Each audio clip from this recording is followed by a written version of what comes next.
안녕하십니까? 오늘도 주님이 주시는 말씀을 기대하며 나아갑니다.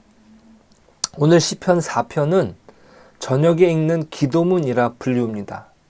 저녁을 지나 잠자리에 들어가는 우리는 생물학적으로 꼭 필요한 일이면서 동시에 믿음의 행위라는 것을 시편 4편을 통해 확인하게 됩니다.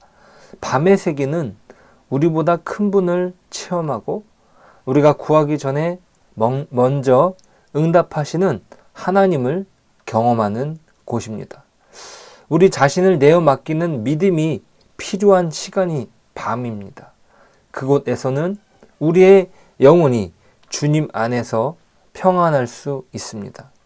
우리의 인생을 잘 생각해 보면 우리의 처음은 엄마의 뱃속에서 잠든 채 인생을 시작합니다. 어둠 속에서 아무것도 할 수 없는 상태로 우리는 만들어졌습니다. 마침내 우리가 밝은 세상으로 나아가는 모험을 감행할 때도 잠자는 수동적인 상태를 벗어나는 것이 아니라 다시 날마다 되돌아갑니다.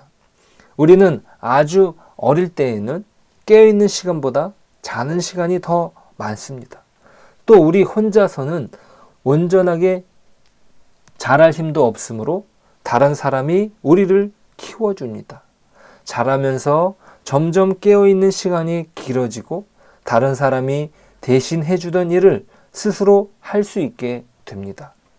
이 저녁 기도는 은혜로운 잠자리를 위하여 6개의 동사를 사용합니다. 그리고 이 6개의 동사 양편에 대조, 어구, 두 묶음이 배치되어 대칭의 미를 보여줍니다. 대조 어구 2개는 2절과 3절 그리고 뒤편에 6절과 7절에 배치되어 있습니다. 2절과 3절에서는 헛된 일을 구하는 자들 그리고 섭리를 깨닫는 자들 사이의 대조입니다. 2절에서 인생들은 하나님의 영광을 취하려고 헛된 일을 계획합니다. 그것은 마치 창세기 11장에서 사람들이 바벨탑을 쌓아 자신들의 이름을 올리려는 행동과도 같은 것이죠.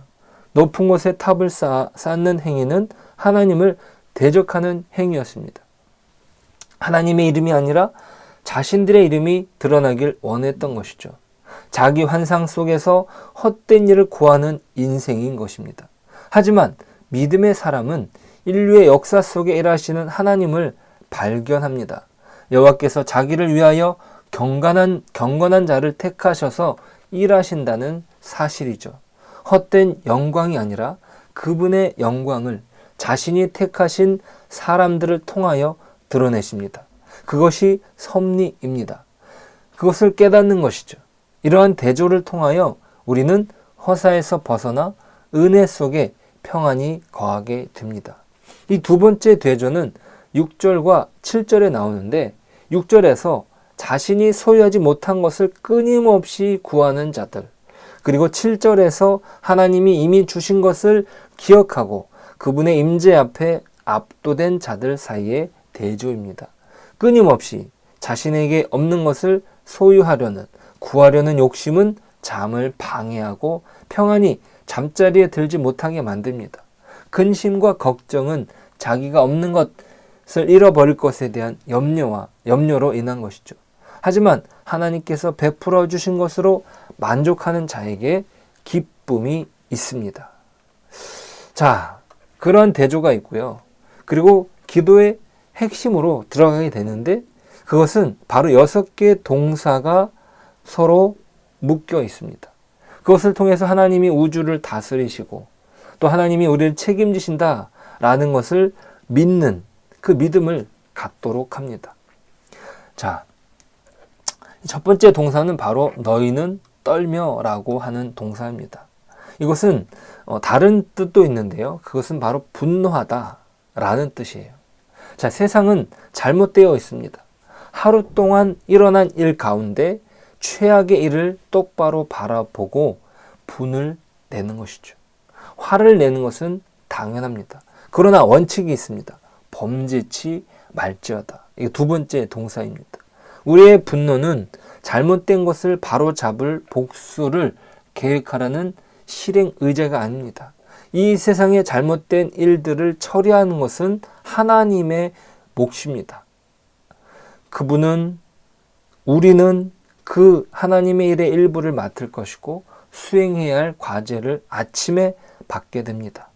이것을 에베소서 4장 26절은 이렇게 기록합니다. 분을 내어도 죄를 짓지 말며 해가 지도록 분을 품지 말고.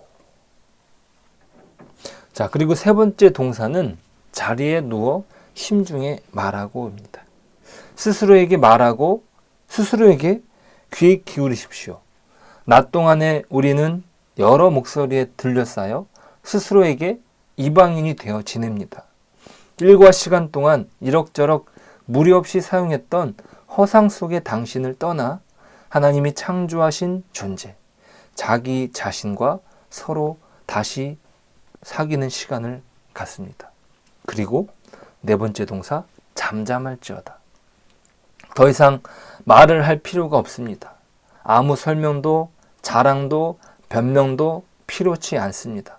이것이 바로 당신 자신입니다. 침묵 속에서 하나님이 구원으로 품어주시는 한 사람이 되십시오.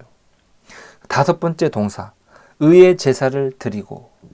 제물은 여호와께서 그것으로 무엇인가 하실 수 있도록 그분 앞에 바치는 것입니다. 일단 드려진 제물은 이제 여호와의 손으로 넘겨져 그분의 뜻대로 처리됩니다. 그분의 뜻은 당신이 이룬 완벽한 일이 아닌 당신이 드린 제물을 취하여 일하시는 것입니다. 그저 내버려 두십시오. 그리고 마지막 동사, 여호와를 의뢰할지어다. 그분은 그것들을 변화시킵니다. 히브리 제단에서는 정결케 하는 번제를 드릴 때 향과 연기가 하늘로 올라가는 것을 통해 제물이 변화되는 것을 눈으로 보게 됩니다.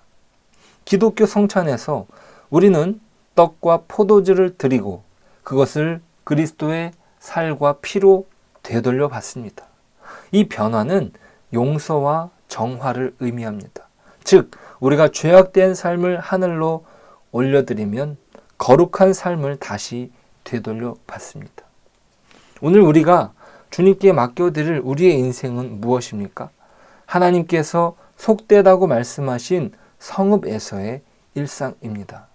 우리가 함께 나눴던 말씀, 에스겔의 결론은 무엇이었습니까? 여호와 삼마입니다. 그 이름을 붙여주신 것은 곳은 다름 아닌 성읍입니다. 여호와께서 머무시는 성전이 아니라 성읍의 이름을 여호와 삼마라고 하셨습니다. 그것은 우리에게 큰 의미가 있습니다. 하나님은 그 성전으로 머무시는 것이 아니죠. 하나님께서 행하시는 사역이 모두 완결된 뒤에 하나님이 계시는 곳은 속된 땅인 성읍입니다. 우리의 땀 흘리는 일상이 펼쳐지는 성읍에서 하나님께서 함께 하신다는 것입니다. 그런 거룩한 변화의 기적을 이루시는 분이 하나님이십니다.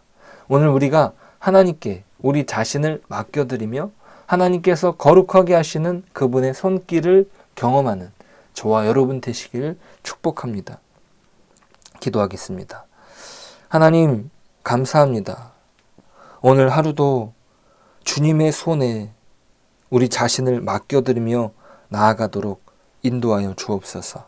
오늘도 주님의 은혜로운 손길 위에 우리의 삶을 내어드리고 우리가 온전히 하나님이 일하시는 것들을 바라보며 우리 안에 진정한 평안이 있고 진정한 안정이 있음을 고백하는 오늘 하루 되게 하여 주옵소서.